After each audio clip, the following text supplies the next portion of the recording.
መጽሐፈ ጥበብ ምዕራፍ 1 ትክክለኛ ፍርድን ስለመሻት።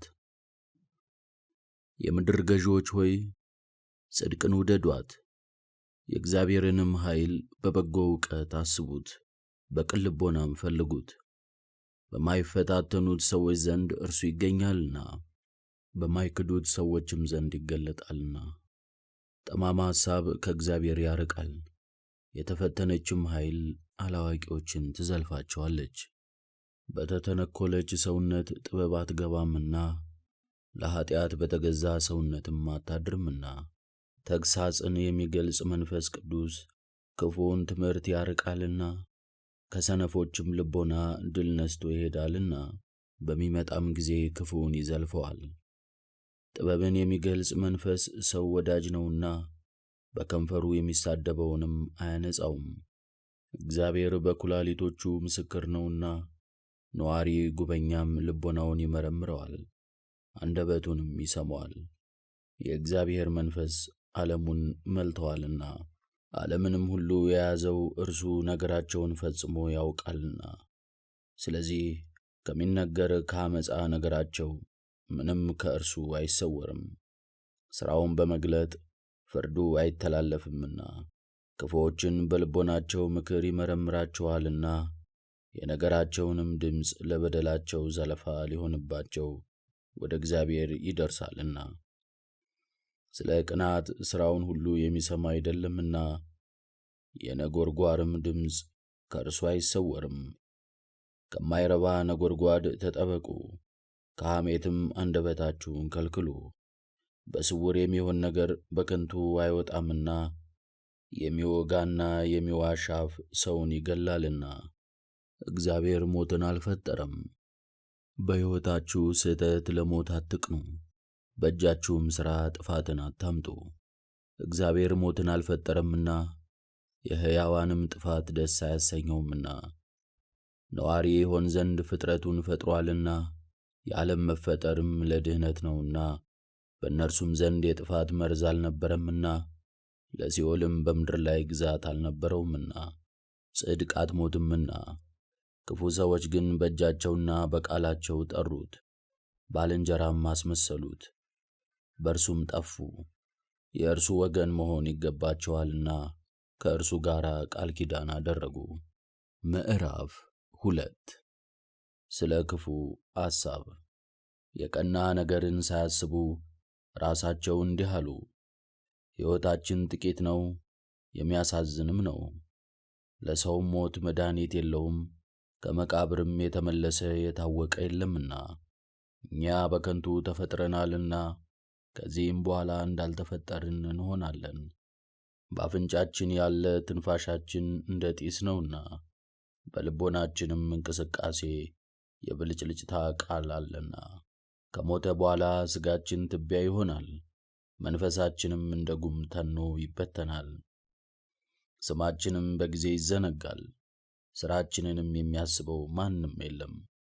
ሕይወታችንም እንደ ደመና ፍለጋ ያልፋል፣ እንደ ጉምም ይበተናል። በፀሐይ ጨረር እንደ ተበተነ፣ በሙቀቱም እንደ ቀለጠ ውርጭ ይሆናል። ሕይወታችንም እንደ ጥላ ያልፋልና፣ ይህ የተወሰነ ነገር ስለሆነ ለሞታችን መከልከል የለውም፣ ማንም አይመልሰውምና። ኑ ባለው መልካም ነገር ደስታን እናድርግ። በጎልማሳነታችንም ወራት ሳለን በመትጋት በሰውነታችን ደስ የሚያሰኘውን እናድርግ። ዋጋው ብዙ የሆነ ወይንን እንጠጣ፣ የሚሸት ሽቱንም እንቀባ። የመጸው አበባም አይለፈን፣ ቡቃያችን ሳይጠወልግ ጽጌረዳን እንቀዳጅ። ከእትቢታችን አበባ የማይሳተፍ ማንም አይኑር፣ ከእኛ መካከል ደስታችን የማይገባው ሰው አይኑር። እርሱ ዕድላችን ርስታችንም ነውና፣ በየቦታው ለደስታችን ምልክት እንተው። ጻድቁን ድሃ እንቀማ፣ ለባልቴቲቱም እንራራ። ዕድሜው ብዙ ከሆነ ከሽማግሌም ሽበት የተነሣ እንፈር። ኃይላችን የጽድቅ ሕግ ይሁነን፣ ደካማ ሕሊና የተናቀ ይባላልና። ኑ ጻድቁን እንግደለው፣ በእኛ ጭቅና ጽኑ ሆኖብናልና፣ ሥራችንንም ይቃወማልና ሕግ በማጣታችንም ያሽሟጥጠናልና የትምህርታችንንም በደል ይሰብካልና። እግዚአብሔርንም ማወቅ በእኔ አለ ይላል፣ ራሱንም የእግዚአብሔር ልጅ ያደርጋል። ሕሊናችንንም የሚዘልፍ ሆኖብናል፣ በመልኩም በእኛ ጭንቅ ሆኖብናል። አኗኗርም ከሌላ ጋር አይመሳሰልም፣ መንገዱም ልዩ ነው። በእርሱ ዘንድም የተናቅን ሆነናል፣ ከርኩሰትም እንደሚርቅ ከመንገዳችን ይርቃል። የጻድቃንን መጨረሻ ያመሰግናል፣ እግዚአብሔርም አባቱ እንደሆነ ይመካል። ነገሩም ቀዋሚ እንደሆነ እንይ፣ ከመልኩም የተነሣ የሚሆነውን እንመርምር። የእግዚአብሔርስ እውነተኛ ልጅ ከሆነ ያድነው፣ ከሚቃወሙትም እጅ ይታደገው። ቅንነቱንም እናውቅ ዘንድ በስድብና በመከራ እንመርምረው፣ ትዕግሥቱንም በክፉ እንፈትነው። እንደ ቃሉ ረዳት የሆነው እንደሆነ የከፋና የተዋረደ ሞትን እንፍረድበት። ክፋት ልብን እንደሚያሳውር ይህን ነገር አሰቡ፣ በዚህም ሳቱ። ክፋታቸው የልብ ዕውሮች አድርጓቸዋልና የእግዚአብሔርን ምስጢር አላወቁም፣ የጻድቁንም ዋጋ ተስፋ አላደረጉም። ነውር የሌለባቸውን የንጹሐት ነፍሳትንም ብዙ ክብር አላወቁም። እግዚአብሔር ሰውን ያለ ሞት ፈጥሮታልና በራሱም አምሳል ፈጥሮታልና። ነገር ግን በዲያብሎስ ቅናት ሞት መጣ፣ ወደዚህ ዓለምም ገባ። ከእርሱም ድርሻ የሆኑት ሞትን ሞከሩት። ምዕራፍ 3 ቅዱሳን በእግዚአብሔር ረድኤት እንደሚጠበቁ። የጻድቃን ነፍስ ግን በእግዚአብሔር እጅ ናት፣ መከራም አያገኛቸውም። በሰነፎች ዓይኖች ግን የሞቱ መሰሉ፣ በሞትም ከዚህ ዓለም መውጣታቸው ክፋት እንዳለባቸው ተቆጠረ። ሞታቸውም ጥፋት መሰለ፣ እነርሱ ግን በሰላም አሉ። በሰው ፊትም ቢፈረድባቸው ተስፋቸው በእግዚአብሔር ዘንድ ሞት የሌለባት ፍጽምት ሕይወት ናት። ጥቂት መከራ ተቀብለው ብዙ ክብር ያገኛሉ። እግዚአብሔር ፈትኗቸው ለእርሱ የተገቡ ሆነው አግኝቷቸዋልና። ወርቅ በከወር እንዲፈተን ፈተናቸው፣ እንደሚቃጠል መሥዋዕትም ተቀበላቸው። በሚጎበኙትም ወራት እንደ ፀሐይ ያበራሉ። በብር ላይ የወደቀ የእሳት ፍንጣሪ እንዲሰፋ በክብር እየሰፋ ይሄዳሉ። አሕዛብን ይገዛሉ፣ በሕዝብም ላይ ይሰለጥናሉ። እግዚአብሔርም ለዘላለም ይነግሥላቸዋል። በእርሱ የሚያምኑ ሰዎች እውነትን ያውቃሉ፣ ጸጋና ምሕረት ለመረጣቸው ነውና። የተገለጠ ጉብኝቱም ለጻድቃኑ ነውና ምዕመናን በእርሱ ፍቅር ጸንተው ይኖራሉ። ክፉዎች በክፋታቸው እንደሚጎዱ፣ ክፉዎች ሰዎች ግን እንዳሰቡ ክፉ ፍርድን ያገኛሉ። እውነትንም ያቀለሉ ሰዎች ከእግዚአብሔር ራቁ። ጥበብንና ተግሣጽን የሚንቁ ሰዎች ጎስቋሎች ናቸው። አለኝታቸው ከንቱ ነው፣ ድካማቸውም መከራቸውም ጥቅም የሌለው ነው። ሥራቸውም ከንቱ ነው፣ ሚስቶቻቸውም ሰነፎች ናቸው፣ ልጆቻቸውም ጠማሞች ናቸው። ትውልዳቸውም የተረገመ ነው፣ በንጽሕና ስለ መኖር። ነውር የሌለባት የኀጢአት ምንጣፍ የማታውቅ መካን ሴት ብፅዕት ናት፣ ከኀጢአትም የነጻች ናት። ይህቺ እንደዚህ ያለችው ሴት ነፍሳት በሚጎበኙበት ጊዜ ፍሬ ታገኛለች። የተመረጠች የሃይማኖት ዋጋ ትሰጣቸዋለችና በሚወደድ በእግዚአብሔርም ቤት ዕድሉ ይሰጠዋልና። በእጁ በደልን ያልሠራ በእግዚአብሔርም ላይ ክፉ ነገርን ያላሰበ ጃንደረባም ብፁዕ ነው። የደግ ሰው የድካሙ ፍሬ ክብርና ጌጥ ነው፣ ለእውቀቱም ሥር ውድቀት የለበትም። የአመንዝራዎች ልጆች ግን ከቁጥር የጎደሉ ይሆናሉ፣ ከሕግ ተላላፊ መኝታ የተወለደ ልጅም ይጠፋል። ኑሮአቸውም በምድር ላይ ቢበዛ ምንም አይቈጠርም፣ ሽምግልናቸውም በፍጻሜያቸው የጐሰቈለ ይሆናል። ፈጥነውም ቢሞቱ በፍርድ ቀን ተስፋና መጽናናት አይኖራቸውም። ለዓመፀኛ ትውልድ ፍጻሜዋ ክፉ ነውና። ምዕራፍ 4 ከበጎነት ጋር አለመውለድ ፍጹም ሥራ ነው። በእግዚአብሔር ዘንድ በሰውም ዘንድ የታወቀች ስለሆነች ስም አጠራሯ ሕይወት ነውና። በዚህ ዓለም ሳለችም ያከብሯታል፣ ካለፈችም በኋላ ፈጽመው ይወዷታል። በዚህ ዓለምም የገድል ድልን አግኝታ የማያልፍ አክሊልንም ተቀዳጅታ ትኖራለች። የክፉዎች ሰዎች ልጆች ብዛት አይረባም፣ የከንቱ ተክልም ሥሯ አይታወቅም። ጽኑ አኗኗርም አታደርግም። ለጊዜውም በቅርንጫፎች ላይ ቅጠል ቢወጣ ሳያድግ ነፋስ ያነዋውጠዋል፣ በነፋሱም ኃይል ይነቀላል። ቅርንጫፎቿም ሳያድጉ ይሰበራሉ፣ ፍሬያቸውም ለመብል የማይሆን ከንቱ ጮርቃ ነው። ጊዜው አይደለምና ለመብላትም አይገባምና። ከክፉዎች ሰዎች መኝታ የሚወለዱ ልጆችም በተመረመሩ ጊዜ ለእናትና አባታቸው ክፋት ምስክሮች ናቸው። ጻድቅ ሰው ግን ለመሞት በደረሰ ጊዜ በዕረፍት ይኖራል። የሽምግልና ክብር በዕድሜ ብዛት አይደለም፣ በዓመታትም ቁጥር የሚቆጠር አይደለም። ሽበትስ የሰው ዕውቀቱ ነው፣ የሽምግልናም አክሊሏ ያለ ነውር መኖር ነው። እግዚአብሔርን ደስ የሚያሰኝ ሰው በእርሱ ዘንድ የሚወደድ ይሆናል። በኃጢአተኞችም መካከል ሲኖር ይለያል።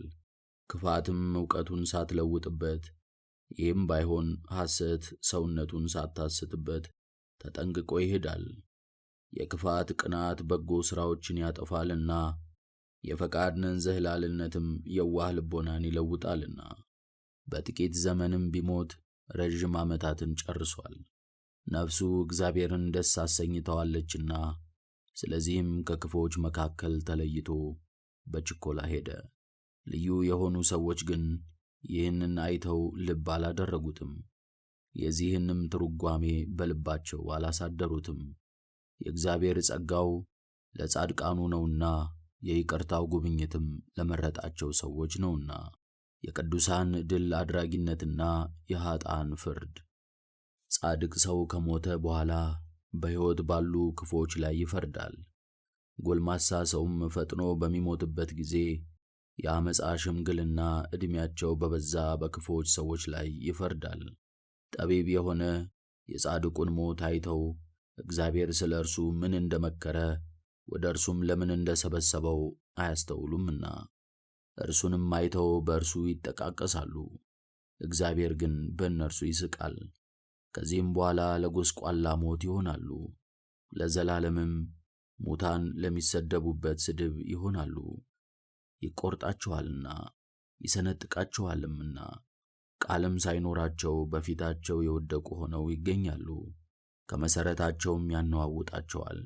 ለዘላለሙ እንደ ተፈታች ምድር ይሆናሉ፣ የተጨነቁም ይሆናሉ፣ መታሰቢያቸውም ይጠፋል።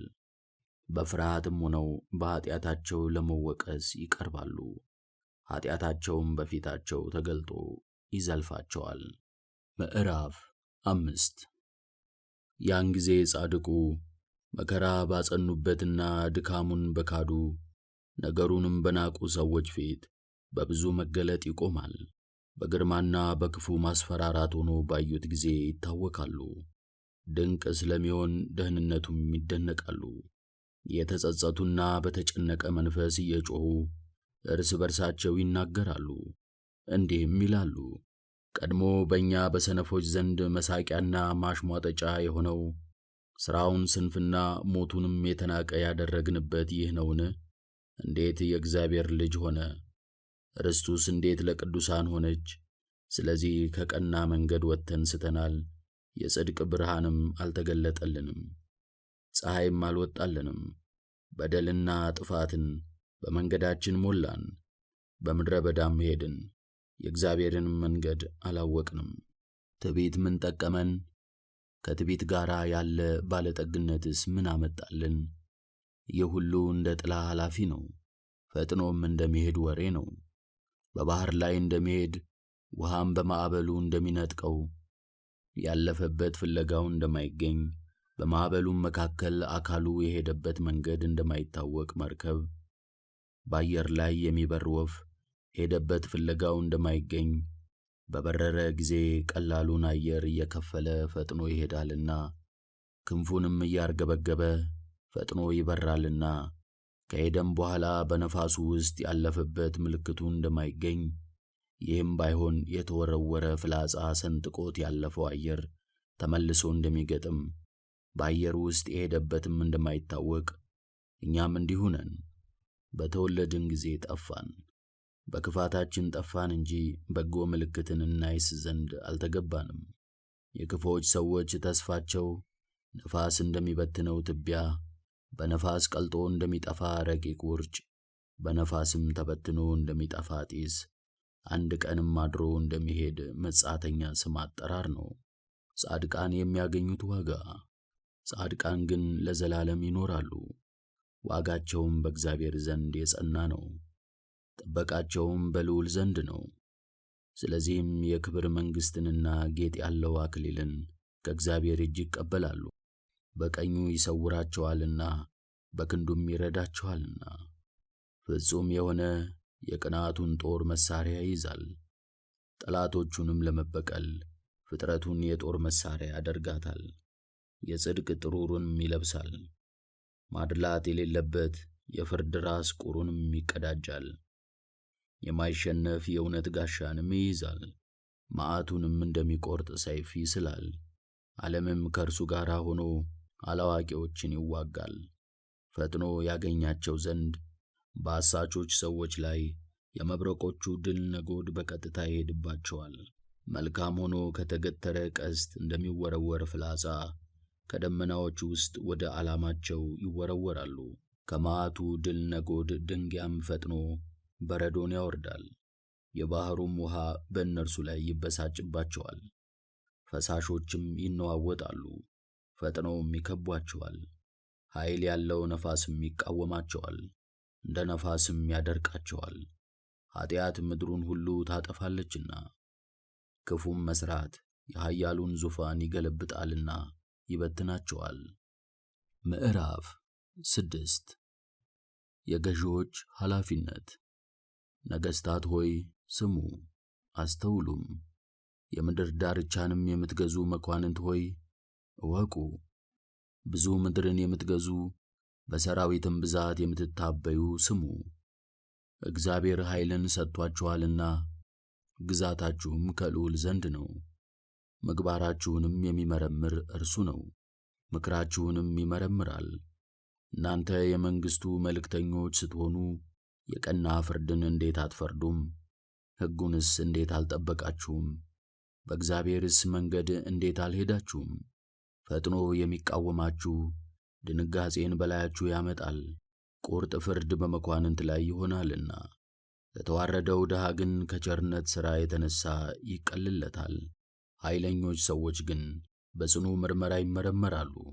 እግዚአብሔር ፊት አይቶ አያዳላምና የታላቁንም መከበር አያፍርምና፣ እንደዚሁም ታናሹንና ታላቁን ስለፈጠረ ለገዡና ለተገዡ ሁሉ ያስባል ይወስንላቸዋልም። በኃያላን ግን ጽኑ ምርመራ ይደርስባቸዋል። ክፉዎችና ግፈኞች መኳንንት ሆይ ጥበብን እንድታውቁና እንዳትሰነካከሉ ነገሬ ለእናንተ ነው። እውነተኛ ትእዛዙን አውቀው የሚጠብቁ በእውነት ይከበራሉና የተማሯትም ሰዎች ምሕረትን ያገኛሉና። እንግዲህ ወዲህ ነገሬን ተመኟት ውደዷትም፣ ይቅርታንና ቸርነትንም ታገኙ ዘንድ ተመከሩ። የጥበብ ዋጋ። ጥበብ ፈጽማ የጎላች ናት፣ ውበቷም አይጠወልግም። የሚወዷትም ሰዎች ፈጥነው ያዩአታል፣ የሚፈልጓትም ያገኟታል። ለሚወዷትም ትደርስላቸዋለች፣ አስቀድማም ትገለጥላቸዋለች። በደጃፉ ስትጠብቀው ሁልጊዜ እርሱ ያገኛታልና ወደ እርሷ የሚገሰግስ ሰው አይደክምም። እርሷን ማሰብ የእውነት ፍጻሜ ነውና ፈጥኖ ስለ እርሷ የሚተጋ ሰው ያለ ሐዘን ይኖራል። ለእርሷ የሚገቧትን ሰዎች ፈልጋ ትመጣለችና በመንገድም ድንገት እንደ ስዕል አምራ ትታያቸዋለች፣ በሐሳብም ሁሉ ትገናኛቸዋለች። የጥበብ መጀመሪያ ተግሣጽን መውደድ ነው፣ ተግሣጽንም ማሰብ እርሷን መውደድ ነው። እርሷንም መውደድ ሕጓን መጠበቅ ነው፣ ሕጓንም መስማት ሕይወትን መረዳት ነው። ሕይወትም ሰውን ወደ እግዚአብሔር የቀረበ ታደርጋለች፣ ጥበብን መውደድ ወደ መንግሥት ታደርሳለችና። የአሕዛብ ነገሥታት ሆይ ዙፋንንና በትረ መንግሥትን ከወደዳችሁ ለዘላለም ትነግሡ ዘንድ ጥበብን አክብሯት። ጥበብ ምንድን ናት? እንደምንስ ነበረች? እኔ እነግራችኋለሁ፣ የተሰወረ ምስጢሯንም ከእናንተ አልሰውርም። ነገር ግን ከጥንት ጀምሮ አኳኋኗን እመረምራለሁ፣ እርሷን ማወቅንም የተገለጠ አደርጋለሁ። እውነትንም አልተላለፍም፣ በምቀኛ ቅናትም አልኖርም። እንዲህ ያለ ሰው ከጥበብ ጋር አንድ አይሆንምና፣ የጠቢባን ብዛት የዓለምም መድኃኒት ነውና። አስተዋይ ንጉሥም ለሕዝቡ ጠበቃ ነው። በቃሌም ተመከሩ ትጠቀማላችሁም። ምዕራፍ 7 ሰው ሁሉ መዋቲ ስለመሆኑ። እኔም እንደ ሁሉ እኩል መዋቲ ሰው ነኝ። አስቀድሞ የተፈጠረ የምድራዊ አዳም ልጅም ነኝ። በእናቴ ማኅፀንም ሥጋ ሁኜ ተቀርጫለሁ። በመገናኘት ጊዜ ከአባት ዘርና ከመኝታ ፈቃድ ተገኝቼ 10 ወር በደምነት ረግቼ ኖርሁ። በተፈጠርሁም ጊዜ እንደ ሰው ሁሉ ነፍስን ነሣሁ። በመከራዬም ምሳሌ ወደ ምድር ወረድሁ። የቃልም መጀመሪያ እንደ ሁሉ ልቅሶን አለቀስኩ። በጨርቅ ተጠቅልዬ በጥንቃቄ አደግሁ። ከነገሥታት ወገን የልደቱ መጀመሪያ ልዩ የሆነ የለምና፣ የሁሉም ወደዚህ ዓለም አመጣጡ አንዲት ናት፣ የሁሉም መውጣቱ እኩል ነው። ሰለሞን ለጥበብ የነበረው ፍቅር። ስለዚህ ነገር ጸለይሁ፣ ዕውቀትም ተሰጠኝ። ለመንሁ፣ የጥበብም መንፈስ ወደ እኔ መጣ። ከበትረ መንግሥትና ከዙፋንም ይልቅ አከበርኋት። ብዕልንም ከእርሷ ጋር ሳመዛዝን እንደ ኢምንት አደረግኳት። ወርቅ ሁሉ በእርሷ ዘንድ እንደ ጥቂት አሸዋ ነውና፣ ብሩም በእርሷ ዘንድ እንደ ጭቃ ነውና፣ ዋጋ በሌለው ዕንቁ አልመሰልኋትም። ከሕይወትና ከውበትም ፈጽሜ ወደድኋት። ከእርሷ የሚወጣ የብርሃን ነጸብራቅ አይወሰንምና ደግሞም አይጠፋምና፣ ስለ ብርሃን ፈንታ ትሆኔ ዘንድ መረጥኳት። ከእርሷ ጋር በአንድነት በጎ ነገር ሁሉ መጣልኝ፣ ቁጥር የሌለው ባለጠግነትም በእጆቿ አለ። ጥበብ የእነዚህ ሁሉ አበጋዞች ናትና በሁሉ ደስ አለኝ። ጥበብ የእነዚህ ሁሉ አስገኛቸው እንደሆነች አላወቅኩም ነበር። ይህንን ባወቅኩ ጊዜ ያለ ክፋትና ያለ ቅናት እርሷን እሰጣለሁ፣ ብልጽግናዋንም አልሰውርም። ለሰውም የማያልቅ መዝገብ ናት። ገንዘብ ያደረጓትም ሁሉ ወደ እግዚአብሔር ደረሱ።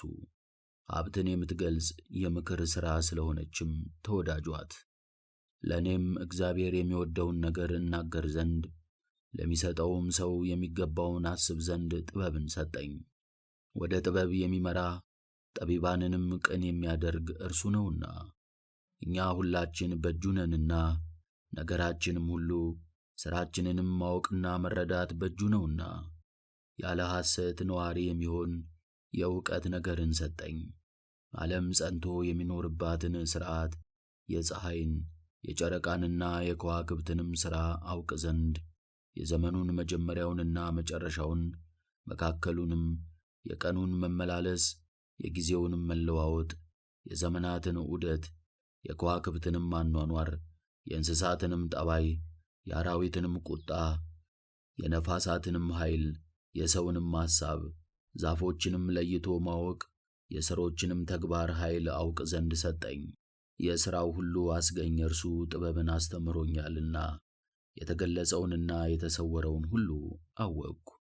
የጥበብ ጠባይ በእርሷ የማስተዋል መንፈስ አለና፣ እርሱም ቅዱስ፣ በልደት ብቸኛ የሆነ አንድ ሲሆን ሀብቱ ብዙ የሆነ ረቂቅ፣ እንቅስቃሴውም የፈጠነ፣ ቃሉ የሚያምር፣ ጠቢብ፣ እድፈትም የሌለበት፣ የማይደክም፣ ጥንት የሌለው፣ ነዋሪ፣ ቸርነትን የሚወድ፣ ፈጣን፣ በጎ ነገርን ለማድረግ የሚከለክለው የሌለ፣ ሰው ወዳጅ፣ የጥበብ ወዳጇ፣ አዋቂ፣ እውነተኛ፣ ግዳጅ የሌለበት፣ ትዕግሥተኛ፣ ሁሉን የሚችል፣ ሁሉንም የሚጎበኝ፣ ንጹሓትና አስተዋዮች፣ ረቂቃትም በሆኑ ነፍሳት የሚያድር ነው። የጥበብ እንቅስቃሴዋ ከእንቅስቃሴ ሁሉ ይፈጥናልና በሁሉም ዘንድ በስፋት ትመላለሳለች። ስለ ንጽሕናዋም ጽሬት በሁሉ ትሄዳለች። የእግዚአብሔር የኃይሉ እስትንፋስ ናትና፣ አርያው የታወቀ ክቡርና ንጹሕ የሆነ የኃያል አምላክ የክብሩ መገለጫ ናት። ስለዚህ የሚያገኛት ምንም ርኩሰት የለም። የቀዳማዊ ብርሃን ነጸብራቅ ናትና የማትጨልም የእግዚአብሔር የሥራው መስታወትም ናትና የቸርነቱም ማርያ ናትና። አንዲት ስትሆን ሁሉን ማድረግ ትችላለች። ራሷም እየኖረች ሁሉን ታድሳለች። በየትውልዱም በጻድቃን ሰውነት ትተላለፋለች። የእግዚአብሔርም ወዳጆችና ነቢያቱ ታደርጋቸዋለች። እግዚአብሔር ከጥበብ ጋር ከሚኖር ሰው በቀር የሚወደው የለምና፣ እርሷ ከፀሐይ ይልቅ በመልክ ታምራለችና ከከዋክብትም ሥርዓት ሁሉ ትበልጣለች። ከብርሃን ጋርም በምትመዘንበት ጊዜ በልጣ በፊቱ ትገኛለች። ብርሃኑን ሌሊት ይለውጠዋልና፣ ጥበብን ግን ምንም ክፉ ነገር አይበረታባትም። ምዕራፍ 8 ሰሎሞን ለጥበብ የነበረው ፍቅር። ጥበብ ከዳርቻ እስከ ዳርቻ ድረስ ደህና ሆና ትደርሳለች፣ በቸርነቷም ሁሉን ትሠራለች። እኔም ከጎልማሳነቴ ጀምሮ ወደድኋት፣ ፈለግኳትም። ለእኔም ሙሽራ አድርጌ ወስዳት ዘንድ ወደድኩ፣ ደም ግባቷንም ወደድኩ። የዝምድናዋም ቸርነት ወደ እግዚአብሔር ያቀርባልና ሁሉን የሚገዛ እርሱ ወደዳት። የእግዚአብሔርን ምስጢር ለማወቅ መካር ናትና፣ ሥራዋም የሥራዋም ወዳጅ ናትና። እርሷም ባለችበት ዘንድ ብልጽግና አለ። በዚህ ዓለም ገንዘብ ላደረጓት ሰዎች ከሁሉ ትመረጣለች። ሁሉን የምታደርግ ጥበብን የሚበልጣት ምንድን ነው? ዕውቀትም ቢደረግ በእርሷ ነው። ካሉትም ሁሉ ከእርሷ የሚበልጥ ብልህ ማን ነው?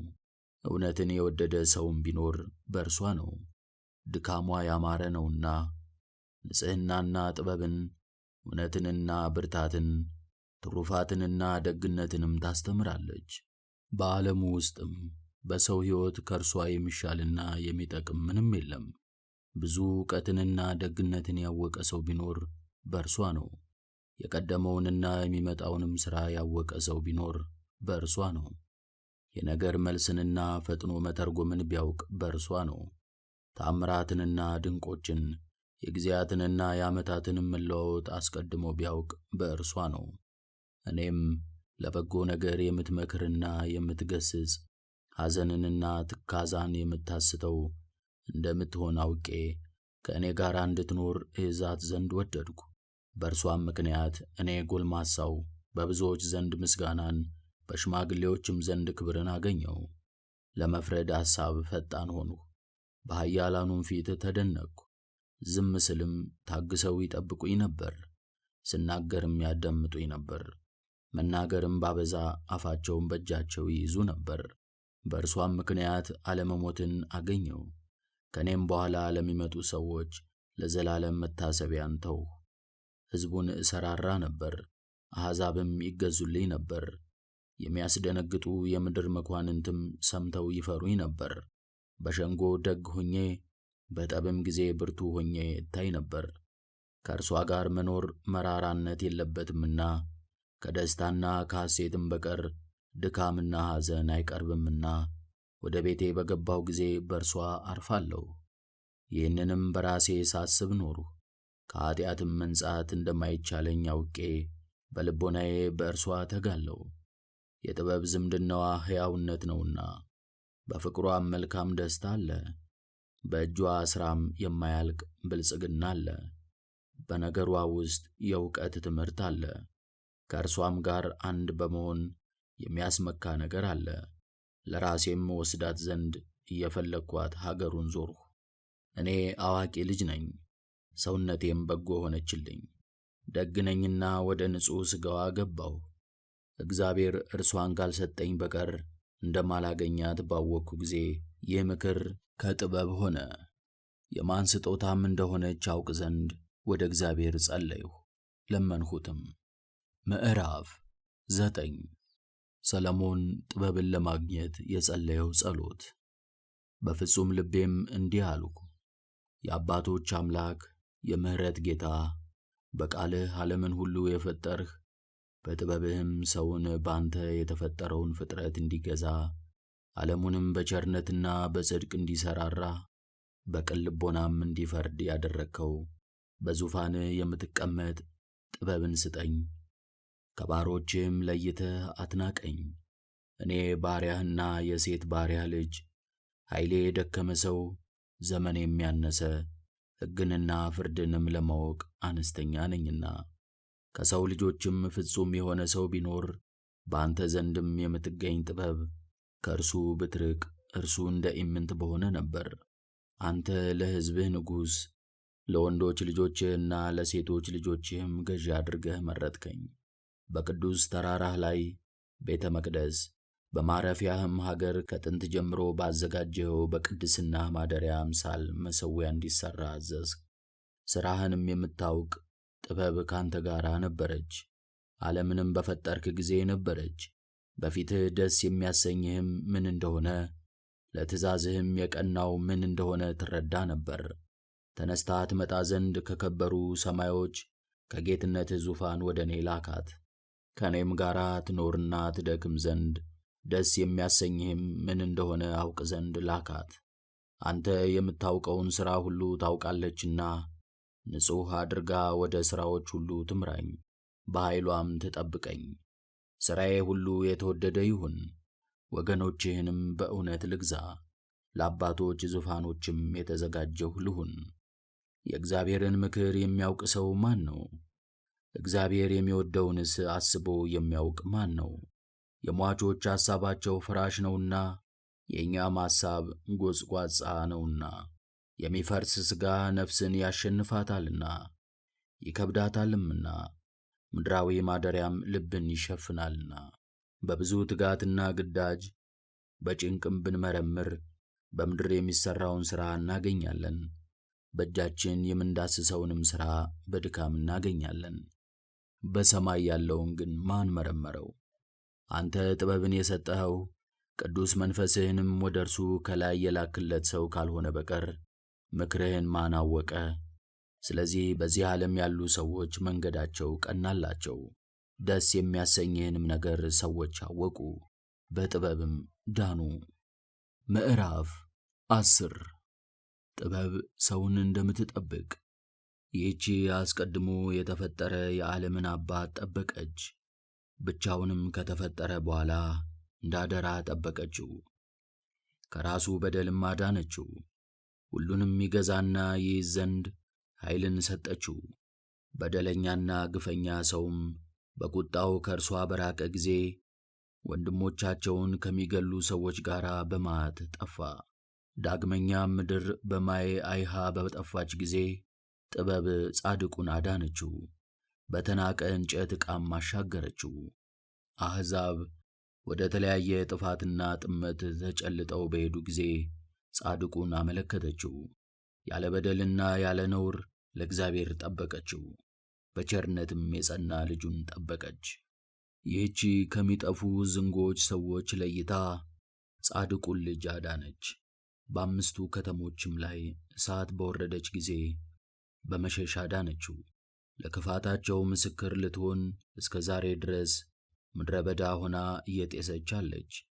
ተክሎቿም በጊዜዋ ቢያፈሩ ፍጹማን ያልሆኑ ናቸው።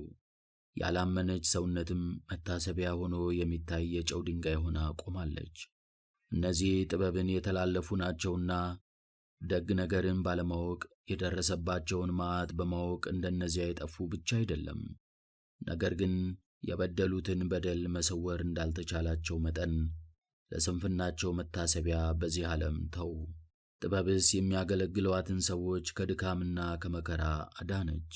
ይህች ከወንድሙ ቁጣ የተነሳ የሸሸውን ጻድቅ ሰው ወደ ቀና መንገድ መራችው፣ የእግዚአብሔርንም መንግሥት አሳየችው፣ የተቀደሱትንም ማወቅን ሰጠችው። ከድካሙ የተነሳም አበለጸገችው፣ ጥሪቱንም አበዛችለት። ከሚቀሙትና ከሚበረታቱበትም ሰዎች የተነሳ ጠበቃ ሆና ቆመችለት፣ ረዳችውም። ከጠላቶቹም እንዳደራ ዕቃ ጠበቀችው፣ ከከበቡትም ሰዎች አዳነችው። ለእግዚአብሔርም በበጎ መገዛት ከሁሉ እንደሚጸና ያውቅ ዘንድ በጽኑ ገድል ጊዜ ድልን ሰጠችው። ይህች ጥበብ በተሸጠ ጊዜ ጻድቁን ሰው አልተለየችውም፣ ነገር ግን ወደ ጉድጓድ ከእርሱ ጋር ወረደች፣ ከኀጢአትም አዳነችው። በተበረታቱበትም ሰዎች ላይ ግዛትንና የመንግሥትን ሹመት እስከምታመጣለት ድረስ በታሰረበት አልተለየችውም። የናቁትንና ያነወሩትንም ሐሰታቸውን ገለጠችባቸው። የዘላለምንም ክብር ሰጠችው። ጥበብ እስራኤልን ከግብፅ መርታ እንዳወጣቻቸው፣ ይህችም ጥበብ ጻድቅ ሕዝብን ነቀፋ የሌለበት ዘርንም ከሚያስጨንቋቸው አሕዛብ አዳነች። በእግዚአብሔር ባሪያ ሰውነትም አደረች። በታምራትና በድንቅ ሥራዎችም የሚያስደነግጡ ነገሥታትን ተቃወመች። ለቅዱሳንም የድካማቸውን ዋጋ ሰጠቻቸው። የተደነቀ መንገድንም መራቻቸው። በቀንም ጥላ ሆነቻቸው። በሌሊትም ስለ ከዋክብት ብርሃን ፈንታ ብርሃን ሆና አበራችላቸው። የሚያስፈራ የኤርትራ ባሕርንም አሻገረቻቸው። በብዙ ውሃ መካከልም አሳለፈቻቸው። ጠላቶቻቸውን ግን አሰጠመች፣ እነርሱንም ከጥልቅ ባሕር አወጣቻቸው። ስለዚህም ነገር ጻድቃን ክፉዎችን ማረኩ፣ አቤቱ ቅዱስ ስምህንም አመሰገኑ። ተዋጊና አሸናፊ እጅህንም በአንድነት አከበሩ። ጥበብ የዲዳዎችን አፍ ከፍታለችና የሕፃናትንም አንደበት ቀንቶ የሚናገር አድርጋለችና። ምዕራፍ 11 ጥበብ የእስራኤልን ሕዝብ በበረሃ እንደመራቻቸው። እርሷ በቅዱስ ነቢይ እጅ ሥራቸውን አቀናች። ማንም ወዳልኖረበት ምድረ በዳ ሄደው ኖሩ። ባልተረገጠች ቦታም የድንኳኖቻቸውን ካስማ ተከሉ። ተዋጊዎቹንም ተቋቋሟቸው፣ ጠላቶችንም ተበቀሏቸው። በተጠሙ ጊዜም ጠሩህ፣ ከዓለት ድንጋይም ውሃ ተሰጣቸው፣ ከጽኑ ድንጋይም ለጥማቸው ፈውስ ተሰጣቸው። ጠላቶቻቸውም በዚህ ሥራ ተፈርዶባቸው ጠፉ። በዚህም ተቸግረው በተጨነቁ ጊዜ በጎ ነገርን አደረክላቸው። በተገደሉት ሰዎች ደም እነዚያ ባደፈረሱት በማይጎለው ወንዝ ምንጭ ፈንታ ሕፃናት በአዋጅ መገደላቸውን ለመዝለፍ በተስፋ ሳታስጠብቅ ፈጥነህ ያመነጨኸውን ብዙ ውሃ ሰጠሃቸው። እንደዚሁም በተጠሙ ጊዜ ስለ ተፈታተኑ ተቃዋሚዎችን ፈረድህባቸው። እነርሱ ግን በምሕረትህ ተገሠጹ። ክፉዎችም በመዓት በተፈረደባቸው ጊዜ እንዴት እንደ ተቀጡ አወቁ። እነዚህንም እንደሚቀጣ አባት ገሠጽካቸው። እነዚያን ግን ርኅራኄ እንደሌለው ንጉሥ ተከትለህ ቀጣሃቸው። በዚህም አምሳል ገረፍካቸው። ሳሉም ሳይኖሩም አሳዘንሃቸው። እጥፍ ሐዘን አግኝቶአቸዋልና ያለፈውንም ክፉ ነገር የማሰብ ጩኸት አግኝቶአቸዋልና በመከራቸውም በጎ ነገር እንዳደረገላቸው በሰሙ ጊዜ እነርሱ ከእግዚአብሔር የተገኘ ደስታ አደረጉት። በኃጥአን ላይ የሚደርስ ቅጣት። ዳግመኛም በክፋት ቀድሞ የተጣሉትን አጡት። ከዚህም በኋላ በመዘባበት ከእርሱ ሸሹ። ከትእዛዙ መውጣት ፍጻሜ የተነሳም አደነቁ። ጻድቃንም እንደ ተጠሙ እነርሱ የተጠሙ አይደሉም። አእምሮ በሌላት በልቦናቸው ክፋት በሳቱባት ጊዜ የማይነገር የተናቀና ከንቱ ሀብት እንስሳን አምልከዋልና ሰው በበደለበት ሥራ እንዲፈረድበት ያውቁ ዘንድ ለመበቀል የማይናገር ብዙ እንስሳን ላክባቸው። ዓለምን ካለመኖር ለፈጠረ ሁሉን ለሚችል ቀኝ እጅህ ብዙ ድቦችንና ቁጡ አንበሶችን ትልክባቸው ዘንድ አይሳነውምና። ያም ባይሆን ድንገት የተፈጠሩ የማይታወቁ የሚያላልብና የሚፋጅ እሳትን የሚተነፍስ፣ ያም ባይሆን የሚከረፋ የጢስ መዓዛን የሚተነፍሱ፣ ያም ባይሆን ከክፉ ዓይናቸው የእሳት ፍንጣሪን ቦግ ቦግ የሚያደርጉ ቁጣን የተሞሉ አውሬዎችን ላክባቸው። ሊያጠፋቸው የሚችል ክፋታቸው ወይም ፍርዳቸው ብቻ አይደለም፣ ነገር ግን መልካቸው ባስፈራቸውና ባጠፋቸው ነበር፣ እግዚአብሔር ኃይል መሐሪም ስለመሆኑ። ከዚህም በቀር ስታባረራቸው በኃይልህ መንፈስ ስታጠፋቸው በአንዲት ምልክት ይጠፉ ዘንድ በተገባቸው ነበር። ነገር ግን ሁሉም በመጠን በቁጥርና በሚዛን ሠራህ። የካህሊነትህ ገናናነት በአንተ ዘንድ ሁልጊዜ ይኖራልና የክንድህ ጽናት ኃይልንም ማን ይቃወማታል? ዓለሙ ሁሉ በፊትህ እንደ ሚዛን ውልብልቢት ነውና በማለዳም በምድር ላይ እንደወረደች እንደ ጠል ጠብታ ነውና። አንተ ሁሉን የምትችል ነህና ሁሉን ይቅር ትላለህ፣ ለንስሐም እየጠበቅከው የሰውን ኀጢአት ቸል ትላለህ። ያሉትን ሁሉ ትወዳለህ፣ ከፈጠርከው ፍጥረትም ምንም የምትንቀው የለም። ብትጠላውስ ኖሮ አትፈጥረውም ነበርና። አንተ ካልወደድኸው በፊትህ እንደምን በጸና ነበር። አንተስ ካልጠራኸው እንደምን በተጠበቀ ነበር። ለፍጥረቱም ሁሉ ትራራለህ፣ ይቅርም ትላለህ። ሰውን የምትወድ አቤቱ ሁሉ ያንተ ነውና። ምዕራፍ 12 ጥፋት የሌለበት ቸር መንፈስህ በሁሉ አለና፣ ስለዚህም የተሰነካከሉትን ሰዎች ለፍርድ እንዲመች ጥቂት በጥቂት ትዘልፋቸዋለህ፣ የበደሉትንም በደል ታሳስባቸዋለህ። ከክፋታቸውም ርቀው ኀጢአታቸውን በተረዱ ጊዜ አቤቱ ያምኑብህ ዘንድ ትገሥጻቸዋለህ። ስለ ከነዓናውያን ኀጢአት በቅድስት አገርህ የሚኖሩትን የቀደሙትን ሰዎች ስለ ተጠላ የሟርት ሥራቸውና ከጽድቅ ስለ ራቀ በዓላቸው፣ ያለ ርኅራኄም ልጆቻቸውን ስለ መግደላቸው፣ የሰዎችን ሆድ ዕቃና ሥጋቸውን ለመብላት ደማቸውንም ለመጠጣት ስለ መፍቀዳቸው ጠልተሃቸዋል። የጌትነትህን ምስጢራት ማወቅ ከመካከላቸው ርቋልና፣ ከማንም ዘንድ ረዳት የሌላቸው ሰዎችንም ይገላሉ። በአባቶቻችንም እጅ ታጠፋቸው ዘንድ ወደድክ። ይህም የእግዚአብሔር ልጆች ከአገሩ ሁሉ በአንተ ዘንድ የከበረች ለእነርሱ የምትገባ ሀገርን ይይዙ ዘንድ ነው። ነገር ግን ሰውን ይቅር እንደምትል እነርሱንም ይቅር አልሃቸው። እነርሱንም ጥቂት በጥቂት እንዲያጠፉ ከሰራዊትህ አስቀድሞ የትንኝ ወራሪን ላክባቸው። ያም ባይሆን በየወገኖቻቸው እንዲማርኳቸው ክፉዎችን በጻድቃን እጅ ትጥላቸው ዘንድ አይሳንህም ነበር። ያም ባይሆን ለክፉዎች አውሬዎች ትሰጣቸው ዘንድ፣ ያም ባይሆን በአንድ ቃል አዘህ ታጠፋቸው ዘንድ አይሳንህም ነበር። ለእነዚህ የንስሐ ቦታ ሰጥተህ ይህ ጥቂት በጥቂት ይሆን ዘንድ ፈረድክ። ይህንንም ማድረግህ አኗኗሯቸው ክፉ እንደሆነ ክፋታቸውም እጅግ እንደበዛ ሐሳባቸውም ለዘላለም እንደማይመለስ ሳታውቅ አይደለም። ከጥንት ጀምሮ የተረገሙ ዘሮች ናቸውና በበደሉበት በደል ዕድሜን የምትሰጣቸው ማንንም አፍረህ አይደለም፣ እግዚአብሔር የሁሉ ገዥ ስለመሆኑ። ምን አደረግህ የሚልህ ማን ነው? ፍርድህንስ የሚቃወመው ማን ነው? ወይስ የሚከስህ ማን ነው? አንተ የፈጠርሃቸው አሕዛብስ ስለ ጠፉ የሚመራመርህ ማን ነው? ስለ በደለኞች ሰዎችም ለመከራከር ወደ አንተ የሚደርስ ዳኛ ማን ነው? የፈረድህ በግፍ እንዳይደለ ትገለጥ ዘንድ ስለ ሰው ሁሉ የሚያስብ ከአንተ በቀር ሌላ አምላክ የለምና። ንጉሥም ቢሆን መስፍንም ቢሆን ስለ ፈረድህባቸው ሰዎች አንተን እያማ ከአንተ ጋር መተያየት አይችልም። አንተ ሁሉም በእውነት የምታዘጋጅ እውነተኛ ነህና ለፍርድ የተገባ ያይደለውን ትፈርድበት ዘንድ ከኃይልህ የተነሣ ልዩ ሥራ ነው። ከኃሊነትህ የጽድቅ መጀመሪያ ነውና ሁሉን መፍጠርህና መግዛትህ ሁሉን ይቅር እንድትል ያደርግሃል።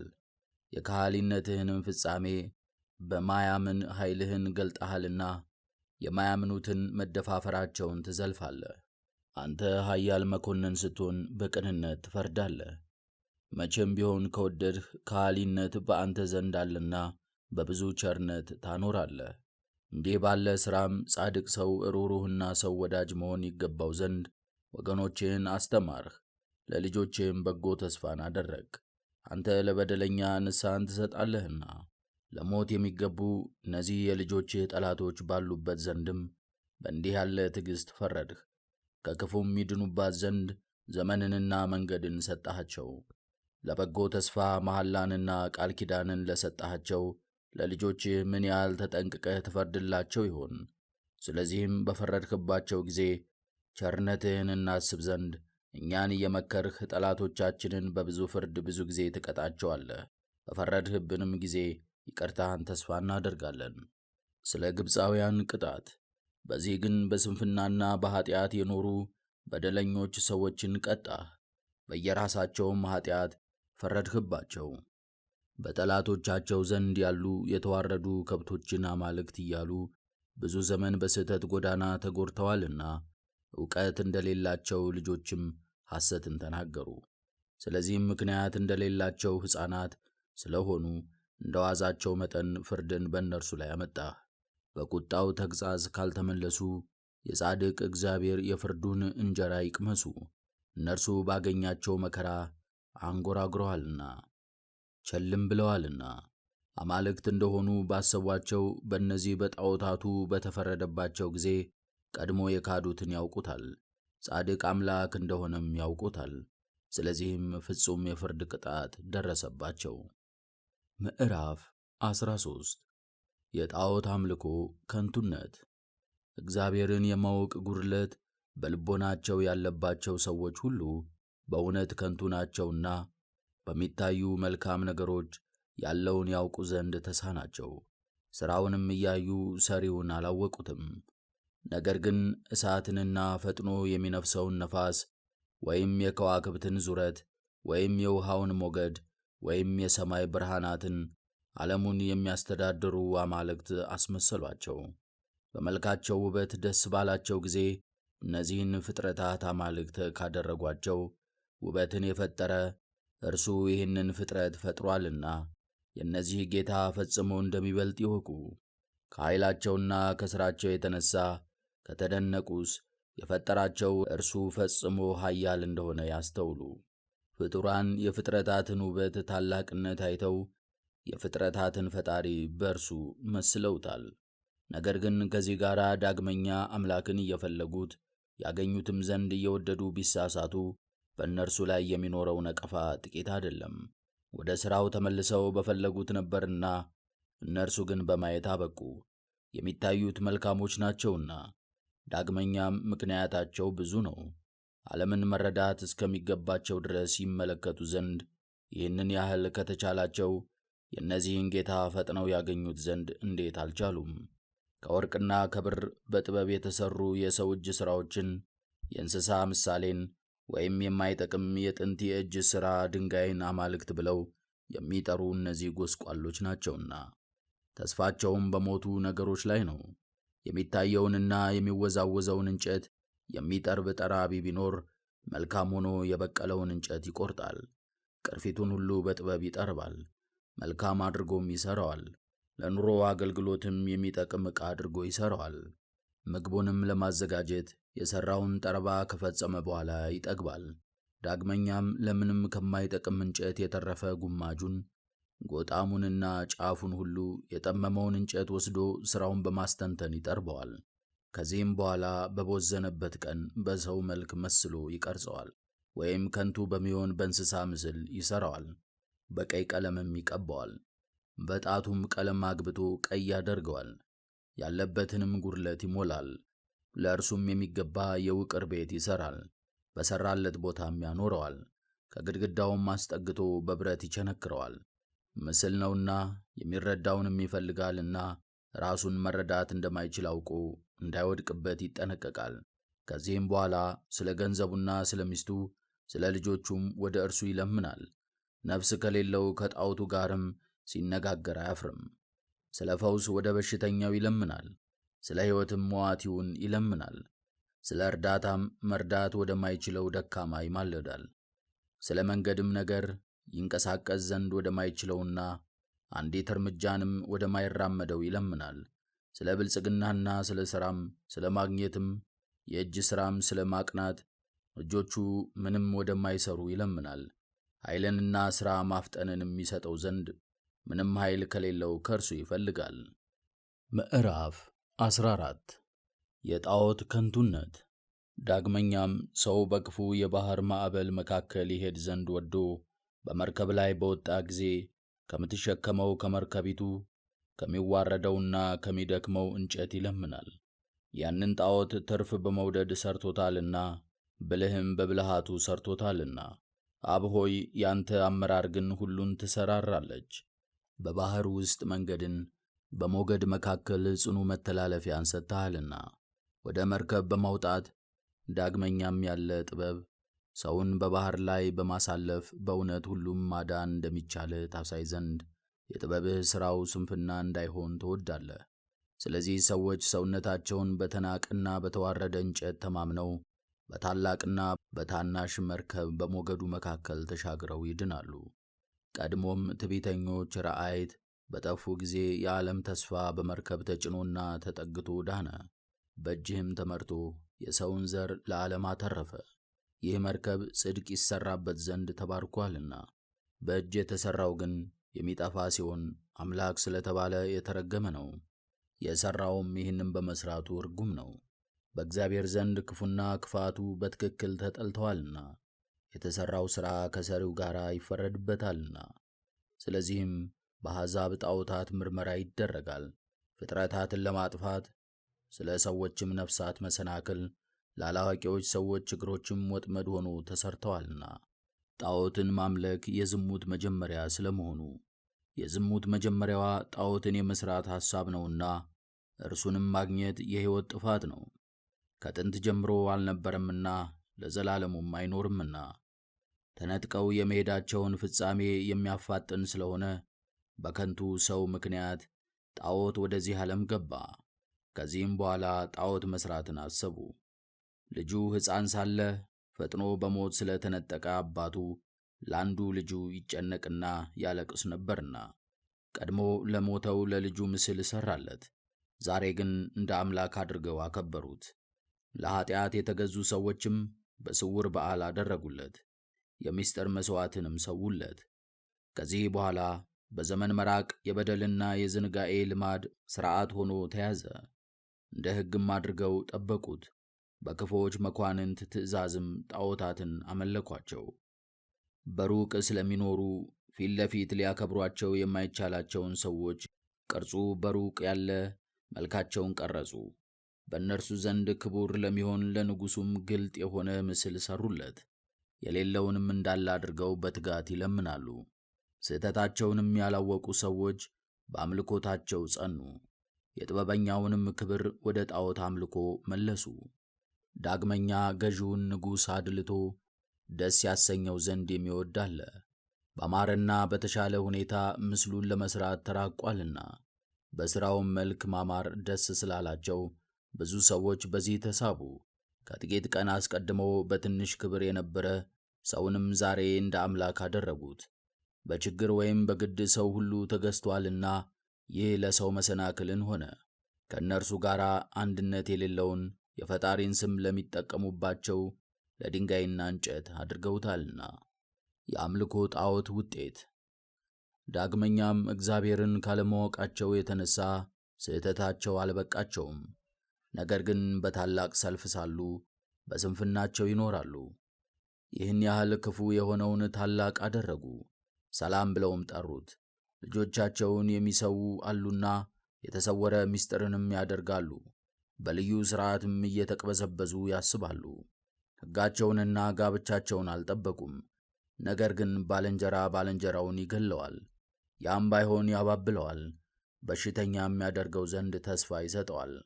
ሥራዎቻቸው ሁሉ ደም ከማፍሰስና ነፍስ ከመግደል ጋር፣ ከመስረቅም ጋር፣ ከሐሰትና ከጥፋት ምስጋናንም ከማጉደል ጋር፣ ካለማመንም ጋር፣ ከመሐላና በጎውን ሰው ከማወክ ጋር፣ ዋጋን ካለማሰብ ጋር፣ ሰውነትን ከማስተዳደፍ ጋር፣ ፍጥረትንም ከመለወጥ ጋር፣ የጋብቻን ሥርዓት ከማፍረስ ጋር፣ ከምንዝርና ከርኩሰት ጋር የተቀላቀለ ነው። ስም የሌላቸው ጣዖቶችን ማምለክ የክፋት ሁሉ መጀመሪያ ነውና የፍጻሜውም ምክንያት ነውና። የሚያመልኳቸው ሰዎች እንደነዚህ ደስ ቢሏቸው አእምሮአቸውን ያጣሉና፣ ያም ባይሆን በሐሰት ትንቢት ይናገራሉ። ያም ባይሆን ይሙት በቃውን ያድናሉ። ያም ባይሆን ፈጥነው ይምላሉ። ቃልና ዕውቀት ያላቸው እነዚህ ሁሉን እንደሚያውቅ እንደ ፈጣሪ አድርገው ነፍስ የሌለው ሐሰተኛና ድዳ ጣዖትን ይታመናሉ። ቢምሉም እንደሚፈረድባቸው አያስቡም። እውነተኛ ፍርድ በአንድነት ያገኛቸዋል። ጣዖቱን በተመለከቱ ጊዜ በእግዚአብሔር ክፉ ነገርን አስበዋልና የፈጣሪን እውነት አቃለው በግፍና በሐሰት ምለውበታልና በኀጢአታቸው የተፈረደባቸውን ፍርድ ለማስተላለፍ ነው እንጂ ኃይሉን ይገልጥብናል ሲሉ የማሉ አይደሉምና። እንግዲህ ሁልጊዜ ሰውን በሚበድሉ ሰዎች ወንጀል ላይ ፍርድ ትምጣባቸው። ምዕራፍ 15 እውነተኛውን አምላክ የማምለክ ጥቅም። አንተ ፈጣሪያችን ግን ቸር፣ እውነተኛ፣ ታጋሽም ነህ። በምሕረትህም ሁሉን ትሠራለህ። ኃይልህን እያወቅን ብንበድል ያንተ መሆናችንን እያወቅንም ባንበድል ያንተ ነን። አንተን ማወቅ ፍጽምት ጽድቅ ናትና ኃይልህንም ማወቅ የሕይወት ሥር ናትና። ክፉ ሐሳብ፣ የሰው ጥበብ፣ ፍሬ የሌለው የማስጌጥ ድካም ወይም ቀለም በመቀባት መልካቸው የሚለወጥ ሥራቸው አያስቱንምና የእነዚህም መልካቸው እነርሱን ወደ መመኘት ይመጣ ዘንድ አላዋቂን ሰው ይስበዋል። ነፍስና መንቀሳቀስ የሌለው ሙት ጣዖትንም ያስወድደዋል። የሚሰሯቸው የሚወዷቸውና የሚያመልኳቸውም ክፋትን የሚወዱ ናቸው። እንደዚህም የሚያደርጉ በእነርሱ ላይ ተስፋ ያደርጋሉ። የሸክላ ጣዖትን የማምለክ ሞኝነት። ሸክላ ሰሪ ለስላሳ አፈርን በለወሰ ጊዜ ከእኛ ለእያንዳንዱ ሁሉ ሊያገለግል የሚገባውን የተለያየ ሥራን ይሠራል። ነገር ግን ከዚያው ጭቃ ለንጹሕ ሥራ አገልግሎት ዕቃዎችን ይሠራል። እንደዚሁም ለሌሎች ሥራዎች በእነዚህ አምሳል ይሠራል። የእነዚህም ሁሉ ተግባር ለተለያየ መፍቀድ ነው። ነገር ግን ይህ ወይም ያ ለምን ጥቅም እንደሚውል ፈራጁ ዳኛ ሸክላ ሰሪው ነው። ለክፋት የሚደክም ሰው ግን ከዚያ ጭቃ ከንቱ ጣዖትን ይሠራል። ይህም ከጥቂት ቀን አስቀድሞ ከምድር ተሠራ፣ ከጥቂት ቀንም በኋላ ከእርሷ ወደ ወጣበት ምድር ይመለስ ዘንድ አለው። ስለ ነፍሱ ፍርድም ይመረመራል። በእርሱም ዘንድ ያለው ትጋት ይሠራና ይደክም ዘንድ ስላለውና ሕይወቱም ጥቂት ስለሆነ አይደለም፣ ወርቅና ብርን የሚሠሩ ሰዎችን ይፎካከሯቸው ዘንድ ነው እንጂ፣ ናስ ሰሪዎችንም ይመስላቸው ዘንድ ነው እንጂ። የተዋረደውንም ሰርቶ ክብር ይሰጠዋል። ልቦናው አመድ ነው፣ ተስፋውም ከአፈር ይጎሰቁላል። ሕይወቱም ከጭቃ እጅግ የተናቀ ነው። የፈጠረውንና ነባቢት ነፍስን ያሳደረበትን የሕይወት መንፈስንም እፍ ያለበትን አላወቀውምና። ነገር ግን እነዚህ ሕይወታችንን ጨዋታና መዘባበቻ አድርገው አሰቡ፣ ኑሮአችንንም የትርፍ ምልክት አደረጉት። ስላጣሁ ይጨንቀኛል ብሏልና ከዚህም በኋላ ያተርፋል፣ ክፋትንም ገንዘብ ያደርጋል። ይህም ከሁሉ ፈጽሞ እንደሚበድል ታወቀ። በምድር ከሚታየውና ፈጥኖ ከሚጠፋው ከእንጨት የተቀረጸ ጣዖትን ሰርተዋልና። ሁሉም አላዋቂዎችና ጎስቋሎች ናቸው። ሁሉም ከተማረኩ ወገኖች ተለይተው ሙታን ናቸው። በእርሱ የታሰሩም ሰዎች ከሕፃናት ሰውነት ይልቅ ስንፍናን ያበዛሉ። መሥራት የማይቻላቸው በዐይናቸው ማየት፣ በአፍንጫቸው ንፋስን ማሽተት፣ በጆሮአቸውም መስማት፣ በእጆቻቸው ጣቶች መዳሰስ የማይቻላቸው እግሮቻቸውም ከመሄድ የቦዘኑ የአሕዛብን ጣዖቶች አማልክት አድርገው አስበዋልና። ሰው ሠርተዋቸዋልና፣ መንፈስ የተከፈለውም ሰው ቀርጿቸዋልና። ራሱን አስመስሎ አምላክን ይሠራ ዘንድ ለሰው አይቻለውምና። እርሱ ሟቲ ሲሆን በኀጢአት እጅ ሟቲን ይሠራል። እርሱ ሕያው ስለሆነ፣ እነዚህ ግን ከቶ ሕያዋን ስላይደሉ ከጣዖቶቹ ይሻላልና። እንስሳዎችንም አማልክት ያደረጓቸው እነዚህ በስንፍና ያመልኳቸዋል። እነዚህን ግን በሕሊና ቢመዝኗቸው ከሌሎች አማልክት ይከፋሉ። ምኞትን የወደደም እንስሳትን በማየት ከእነርሱ በአንዱ ምኞቱን ፈጸመ፣ በአንዱም በደለ። የእግዚአብሔር ምስጋናና ክብር በዚህ ርቋልና። ምዕራፍ 16 ስለ እስራኤል ድህነትና ስለ ግብፃውያን ጥፋት። ስለዚህም አምልኮታቸውን በሚመስል በሚገባ ተቀጡ፣ በብዙ ተናካሽ ትንኞችም ተሰቃዩ። ለሕዝብህም በጠላቶቻቸው ፊት በጎ አደረግክላቸው፣ ለፍላጎታቸውም ድርጭትን ሰጠሃቸው። ጣዕሙ ልዩ የሆነ መናንም ይበሉ ዘንድ ሰጠሃቸው። እነዚያ ግን መብልን በተመኙ ጊዜ በእነርሱ ስለ ተላከባቸው ፍጥረት ከፍላጎታቸው ተመለሱ፣ የዘወትሩንም ልማድ ናቁ። እነዚህ ግን ምግብን በማጣት ጥቂት ወራት ከተቸገሩ በኋላ ጣዕሙ ልዩ ለሆነ ምግብ ተዘጋጁ። በእነዚህ ላይ ፍርድ ያለ ርኅራኄ ይደርስ ዘንድ ግድ ነው፣ ክፉዎችና በኃይል የሚገዙ ናቸውና። ነገር ግን ለእነዚህ የሚገባው ጠላቶቻቸው እንዴት እንደሚሰቃዩ ያዩ ዘንድ ብቻ ነው። የክፉዎች አራዊት ቁጣ ቢመጣባቸው፣ በክፉዎች እባቦች መነደፍም ቢያልቁ ለጥቂት ወራት ይቀጡ ዘንድ ታወኩ እንጂ ቁጣህ ለብዙ ጊዜ የጸናባቸው አይደለም። ይህም ምልክት የሕግህን ትእዛዝ ያሳስባቸው ዘንድ ለድህነት ማስጠንቀቂያ ሆናቸው። ሁሉን የምታድን ሆይ ከእነርሱ የተመለሰው በአንተ ዳነ እንጂ በማየት ብቻ የዳነ አይደለም። በዚህም ፈተንሃቸው። ከክፉ ሁሉ የምታድን አንተ እንደሆንህ ጠላቶቻችንን አሳመንሃቸው። የተቆናጣጭ ዝንብና የአንበጣ ንክሻ እነዚህን አጥፍቷቸዋልና ለነፍሳቸውም ድህነትን አላገኙም። በእንደዚህ ያለ ምሳሌ ልትፈርድባቸው ይገባቸዋልና። በልጆችህ ግን መርዝ ያለው የእባቦች ጥርስ በታዘዘ ጊዜ አልጎዳቸውም። ቸርነትህ መጥቶ አድኗቸዋልና ሕግህን ለማሰብ ይህንን ቀምሰዋልና በጽኑ ዝንጋይም እንዳይወድቁ ተአምራትህንም ከማሰብ ወጥተው በሌላ ሥራና መከራ እንዳይወድቁ ፈጥነው ዳኑ። አቤቱ ሁሉን የሚያድን ቃልህ ነው እንጂ የሚጠጡት እንጨት የሚቀቡትም መድኃኒት ያዳናቸው አይደለም። በሕይወትና በሞት ላይ ሥልጣን አለህና ወደ ሲኦል በሮች ታወርዳለህ፣ ከሲኦልም ታወጣለህ። ሰው ግን በክፉ ይገላል፣ ነፍስ ከሥጋ ከተለየ በኋላ አይመለስም፣ የተለየች ነፍስም አትመለስም። ከእጅህ ግን መሸሽ አይቻልም። ማዕበል ግብፃውያንን እንደመታ ዝንጎዎች እንዲክዱህ ባወቅህ ጊዜ በክንድህ ኃይል ተቀሰፉ። በልዩ ዝናብና በረድ ያለ ምሕረትና ያለ መገታት በወረደ በሰማይ ሿሿቴ ጠፉ፣ በእሳትም አለቁ። ድንቅ ሥራስ ሁሉን በሚያጠፋ በውኃ ውስጥ የእሳት ኃይል መሆንና መሰልጠን ነው። ዓለም ለጻድቃን ረዳት ነውና የእሳት ነበልባል በዝንጎዎች ላይ የተላኩ እንስሳትን እንዳያቃጥል ለማዳ ሆነ። ነገር ግን ይህንም ባዩ ጊዜ በእግዚአብሔር ፍርድ እንደሚጠፉ ያውቃሉ። የዓመፀኛውን ምድር ፍሬ ያጠፋ ዘንድ የእሳቱ ኃይል በውኃው መካከል የሚነድበት ጊዜ ነበር። ለእስራኤል መና ስለ መውረዱ፣ ስለ ፍሬውም ፋንታ የመላእክትን ምግብ ለሕዝብህ መገብካቸው። ያለ ድካም የተዘጋጀ ጣዕሙም ከሚጣፍጠው ሁሉ የሚበልጥ ጣዕምንም ሁሉ የሚያስንቅ ኅብስትን ከሰማይ ላክላቸው።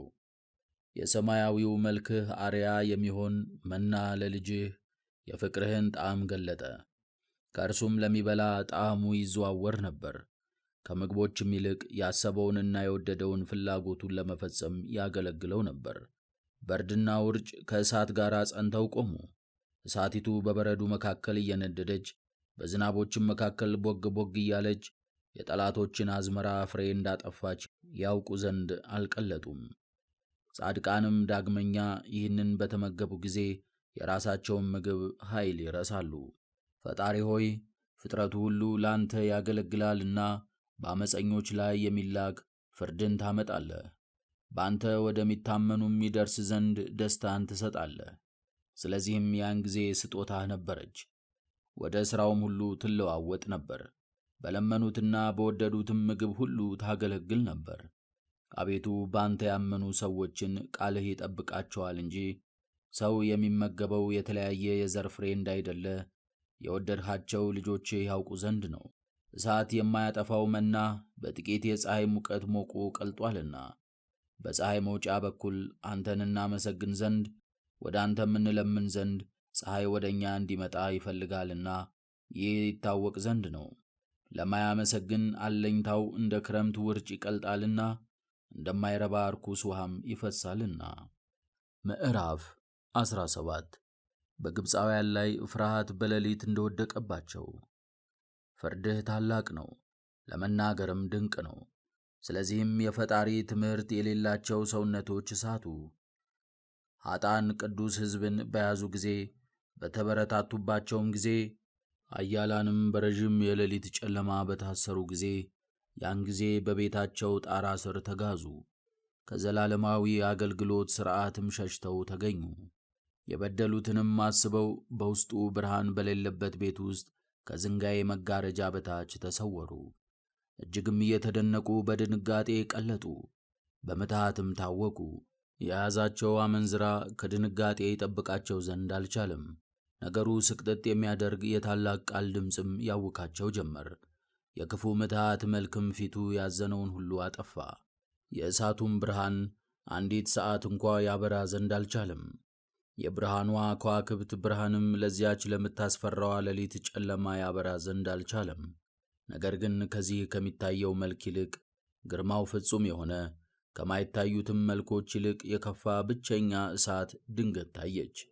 በሚሳደቡት ላይ የትዕቢት ዘለፋ ሊሆንባቸው የስንፍና ድካም የሆነ የሟርት ሥራን ከወርቅና ከብር አደረጉ። ከታመመች ሰውነት ሁከትንና ድንጋጤን ያስወግዱ ዘንድ ተስፋ የሰጡ እነዚህን ፍርሃት አሳመማቸው፣ ለሳቅም የተገቡ ሆኑ። የሚያውከው ነገር ምንም ባያስፈራቸው የሚበር ተዋሲ እንቅስቃሴና የእባቦች ጩኸት አባረራቸው፣ አስደንግጦም አሸሻቸው። ከሁሉም አቅጣጫ የሚሸሽ ነፍስንም ማየት አልተቻላቸውም። የክፉ ሰው ሥራው የሚያስመሰክርበትና የሚያስፈርድበት ዓመፅ ነው። ሁልጊዜም እየታወቀና ዕውቀት ባለው ሕሊና እየተመለከተ ክፉና ጠማማ ሥራን ይቀበላል ይሠራልም። ፍርሃት ምንም አይደለም፣ ነገር ግን የፍርድ ጥርጥርን በሕሊና ያሳድራል። ጥቂት ወይም ጎደሎ የልቦና ጥርጥር ብትኖርም ባለማወቅ ነው፣ በስንፍናም ነው። ለፍርድም መንገድ የምትሰጥ ናት ተብላ ትታሰባለች። በእውነት ሊታገሷት ከማይቻል ከሲኦል ጉድጓድ የወጣች ያቺ ሊታገሷት የማይቻል ሌሊት እነርሱን በሸፈነቻቸው ጊዜ ያችን ቀን ተኝተው ነበር። የሚያስደነግጡ አጋንንት አስደንግጠዋቸዋልና ምትሃትን በማሳየት የሚያሳድዷቸው አሉ። የሰውነትንም ተስፋ የሚያደክም አለ። ያልጠበቁትና ያልተጠራጠሩት ፍርሃትና ድንጋጤም ድንገት ደረሰባቸው። በዚያም ያለው ማንኛውም ሁሉ እንዲህ ነው። የወደቀም ቢሆን በእግር ብረት ወይም ያለ እግር ብረት ታስሮ በእስር ቤት የሚጠበቅም ቢሆን አራሽም ቢሆን እረኛም ቢሆን በምድረ በዳ ተቀምጦ ምድርን በማረስ የሚደክም ምንደኛም ቢሆን ያገኘችውን ያችን አስጨናቂ መከራ ታግሷልና ማኅበራቸው በአንዲት የጨለማ እግር ብረት ታስሯልና ያገኛቸው ምትሃት እንዲህ ነው። የሚያፏጭ ምትሃት ወይም ጭፍቅ ካሉና ከሚያስጠልሉ ከዛፎች የተነሳ ድምፁ ያማረ የቅርንጫፎች ቃል ወይም ዜማቸው ያማረ የወፎች ድምፅ ወይም በኃይል የሚሄድ የውሃ ሿሿቴ ድምፅ ወይም በማስፈራራት የሚገለባበጡ የዋሻዎች ድምፅ ወይም የሚሮጡና ሩጫቸው የማይታይ የእንስሳት ሩጫ ወይም በሚያስፈራ ቃል የሚጮህ የአውሬዎች ጩኸት ወይም ከአዕዋፍና ከአራዊት ድምፅ የተነሳ እርስ በርሳቸው ድምፅን ለዋውጠው የሚመለሱ የሚያስፈሩ የተራራዎች ድምፅ ነው። አስደንግጦም ያጠፋቸው መከራ እንዲህ ነው። ዓለሙ ሁሉ በሚያበራ ብርሃን ይበራ ነበርና ያለማቋረጥና ያለመከልከልም ሥራውን ይፈጽም ነበርና፣ እነዚህ ግን ብቻቸውን ይወስዳቸው ዘንድ ያለው የጨለማ ምሳሌ የሆነው የሌሊት ክብደት ሰወራቸው። እነርሱ ራሳቸውም ለራሳቸው ከጨለማ የጸኑ ናቸው። ምዕራፍ 18 ለእስራኤል ብርሃን እንደወጣላቸው። በጻድቃን ዘንድ ግን ታላቅ ብርሃን ነበር። እነዚያ ቃላቸውን ይሰሙ ነበርና መልካቸውን ግን አያዩም ነበርና፣ እነዚያ የሚወዷቸውን ይደበድቧቸው ነበርና የተበደሉትንም መከራ ስላጸኑባቸው እርስ በርሳቸው ይመሰጋገኑ ነበር። እነዚህ ግን በተላከላቸው የማዳን ስጦታ ደስ አላቸው። የማይታወቅ ጎዳናንም ይመራቸው ዘንድ የእሳት አምድን ሰጣቸው። በሚወደደውም መንገድ የማያቃጥል ፀሐይን ሰጣቸው። ብርሃንን ያጡ ዘንድ በጨለማም የሚታሰሩ ዘንድ ለእነዚያ ይገባቸዋል። ለዓለም ይሰጥ ዘንድ ያለው የማያልፍ የሕግህ ብርሃን ያላቸው ልጆችህን አስረው አግዘዋቸዋልና። የግብፃውያን የበኩር ልጆች ሞት የጻድቃን ልጆችን ይገደሉ ዘንድ ባሰቡና በመከሩ ጊዜ ለዘለፋ ሊሆንባቸው አንዱ ሕፃን ተጥሎ ዳነ። በእነርሱም ብዙዎች ልጆቻቸውንና ማኅበራቸውን ሁሉ ያለ ርኅራኄ በብዙ ውኃ አጠፋህ። የተማማሉባትን መሐላ ባወቁ ጊዜ በፍቅር ያስቧት ዘንድ አባቶቻችን ያችን ሌሊት አወቋት። ለጻድቃን ሕዝብህ ደህንነትን፣ ለተቃዋሚዎች ጠላቶችም ጥፋትን ሰጠህ። የሚቃረኑትን እንዳጠፋሃቸው እንዲሁ የጠራህንን እኛን አክብረህናልና። አገልጋዮችህ ጻድቃን ያማረ መሥዋዕትን ይሰዉ ነበርና በመስማማትም የጌትነትህን ሕግ በልቦናቸው አሳድረዋልና በዚህ አምሳል ቅዱሳን መልካሙን ነገር ተቀበሉ። መከራውም ለሚገባቸው ነው። አባቶቻችን ግን የምስጋናውን መዝሙር በደስታ ይዘምሩ ነበር። ነገራቸው ሳይተባበር ከጠላቶች ለቅሶ ጩኸት ጋር ቃላቸው ይገናኝ ነበር። እናቶችም ስለ ልጆቻቸው የልቅሶውን ድምፅ ያደምጡ ነበር። የባሪያውም ቅጣት ከጌታው ጋር በመቅሰፍት ተካከለ። ጭፍራውንና ንጉሡንም ይህቺ መከራ እኩል አገኘቻቸው። ሁሉም በአንድነት በአንድ አምሳል ሞቱ። ቁጥር የሌላቸው የሞቱ ሰዎች በድኖችም ነበሩ። በአንዲት ሰዓት የከበረች ፍጥረታቸው ፈጽማ ስለጠፋች ሕያዋን የሞቱትን ሰዎች ይቀብሯቸው ዘንድ አልቻሉምና ስለ ሟርታቸውም የመጣባቸውን መቅሰፍት ሁሉ አላወቁምና በባሕር ልጃቸው መጥፋት ሕዝቡ የእግዚአብሔር ልጆች እንደሆኑ አወቁ። ፍጹም ጸጥታ ፍጥረትን ሁሉ በሸፈነች ጊዜ ሌሊቷም በፍጥነቷ መካከል ሳለች ሁሉን የሚችል ቃልህ እንደ ድል አድራጊና ጦረኛ ሆነ። ከሰማያት ከዙፋንህ ውስጥ ወደ ጥፋት ምድር መካከል ወረደ።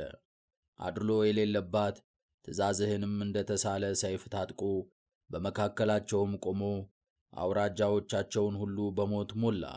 ሰማይንም ነካ፣ በምድርም ቁም ነበር።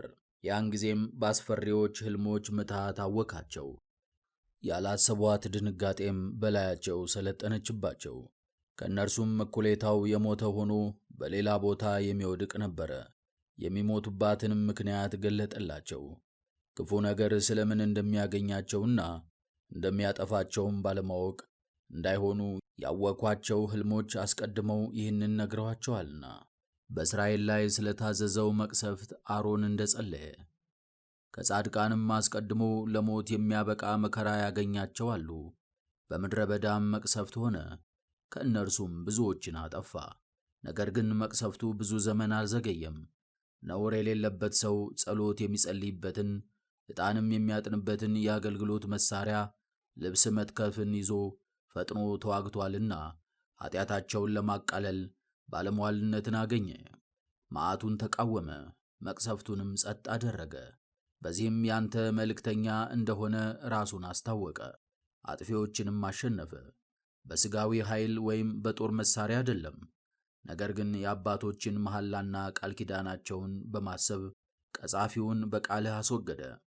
ብዛታቸው የማይቆጠር የሞቱ ሰዎች እርስ በርሳቸው በወደቁ ጊዜ በበሽተኞቹና በሕያዋኖቹ መካከል ቆሞ መቅሰፍቱን ጸጥ አደረገ፣ ለሕያዋንም መንገድን ለየ።